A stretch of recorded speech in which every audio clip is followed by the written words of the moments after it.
We finally get the origin story to Spider-Boy, Spider-Man's sidekick in Spider-Man issue 11. So like Spider-Man was saying, ain't no sidekicks I'm doing with kids and shit. Fuck that, Spider-Boy no more. So his ass tried to whip his ass and he did. He put him on the wall. This where he tells us that he's a boy genetically spliced with a spider. Spider-Man was like, yeah, I know. I saw what you did to Electro. What else you could do? He said, oh, you know the usual. Spider strength, super leaping, wall crawling. My spider sense is different though. It gives me readings off objects and it tells me when other people are in danger. And I can also monster out, but I'd rather not. And so Spider-Man was like, did you just grow those extra eyes? How can you even see out those things? He's like, with practice, come on, man, you know this. You was the one who got me the training I needed. It was right after we first met. You rescued me that night from Madame Monstrous's lab. So he takes him over to Daredevil.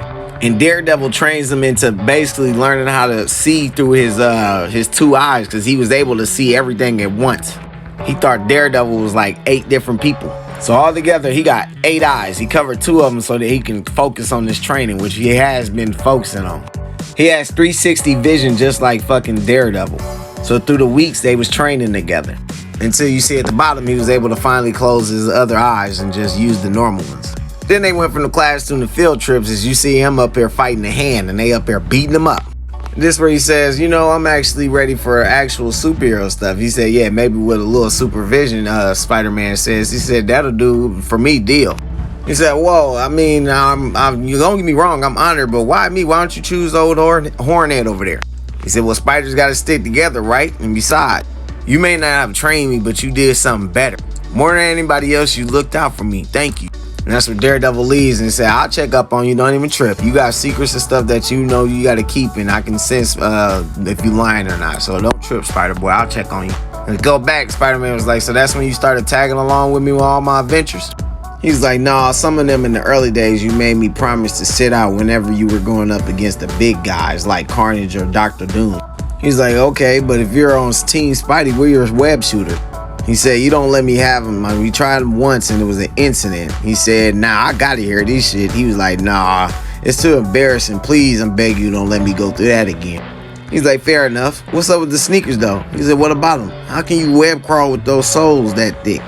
He said, weren't you wearing shoes when you first wall crawled? No one asks Miles when he sticks to stuff with when he wearing sneakers. He said, but you really want to know, Reed Richards made of my spider gear. It's made out of unstable molecules. It's the exact same stuff the Fantastic Four uses in their uniforms. It can mimic the Human Torch's flame, Mr. Fantastic's stretchiness, and the Thing's toughness, and Invisible Woman's powers.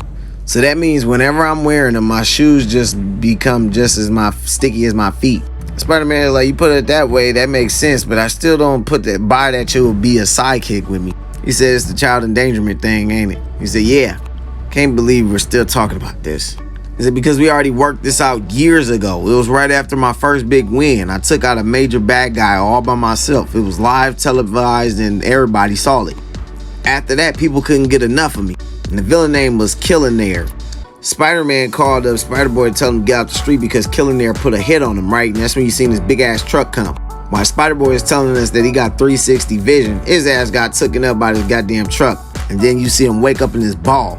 That it was a pinball because the arcade then got his ass and took him to Murder World.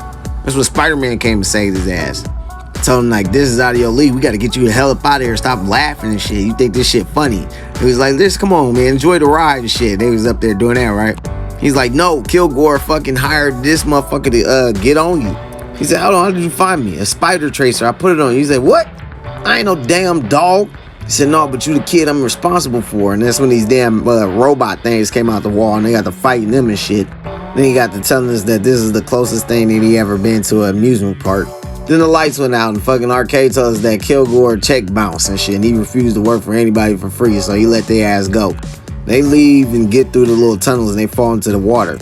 He said, look, you wasn't that bad in there. Tell you what, we'll move Arcade over to the list of bad guys you can fight. If you get good grades this semester, I'll take you to Coney Island. He's like, all right, cute story, kid. You got me convinced. Under no circumstances should I ever have a kid partner. He said, what you mean? He's like, bro, if that mean that, you know how I got stabbed by that damn knife. You got stabbed by that knife. Only people that got stabbed got erased and couldn't remember nobody. And that was back at the end of the Spider-Verse shit, like at the beginning of this series. And he was like, if you got hit, that means that I couldn't save you. And he's like, you got hit by that shit too. Does that mean that you sit out too? He's like, damn, you got a good point. That's when you see him take this device and get out of the damn webs that he's in. Then he jump on motherfucking Peter and fuck him up. Spider-Man was like, how the fuck you get out of here? He's like, this damn bug pack thing. He looked familiar. He's like, web fluid dissolver. I made that. My man, he said, you made that. He said, no, I'm 10 years old. I don't know how to make this shit. You made it. He's like, yeah, this does look like my work. So it wasn't just Reed that built this for you, huh? Why did I make it for you? He said, because I asked you to, and I'm your partner. And more than that, I'm your friend. That doesn't happen overnight. I put that time, Pete, and you were trusting me more and more to deal with bigger and bigger threats. 10-year-old, huh? He said, yeah, it all came down to one adventure. He said, okay, kid, this your last shot. Make it count. You ain't gonna believe me. He said, try me. So who were we up against? The Sinister Six? Nope. The Red Goblin? Not even close. Galactus? He's like, the Big Wheel. Who? The Big Wheel. The Big Wheel? Yeah. This motherfucker right here, but he had an upgrade. He called Big Wheel 2. So to stop him, Spider-Man pulled this thing out of his utility belt. It's called a magnet inverter. He built it ages ago to shut down the Vulture's wing when he was 15. The damn dude in the Willy was finna use that shit to go into the damn the feast center. So he told Spider-Boy to fucking press the thing in like a sequence of shit and then stop it. And the Spider-Boy was like, shit, I don't know what you're talking about. Cause he started hitting that damn that damn nerdy talk shit. He's like, I don't know what you're talking about. He's like, fuck it, I'm gonna mash the button. He started doing that shit.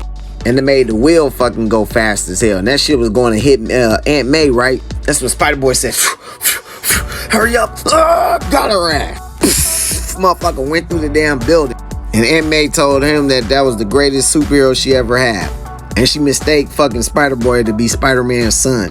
Spider-Man came up to him and he was like, kind of like, look, I know I let the bad guy get away. He was like, no, Bailey, you did good. He was like, but I didn't do the little science thing that you told me to do. He said, who cares? One life and balance is that's all you needed to focus on. He said, because I saved your Aunt May. He's like, and he said, what did I say next? He said, you told me that it could have been anyone. One life, everyone, whenever you can. You said that's what it's all about and that's all I can do. And you'd always be cool with me living the spider life that hadn't changed, has it?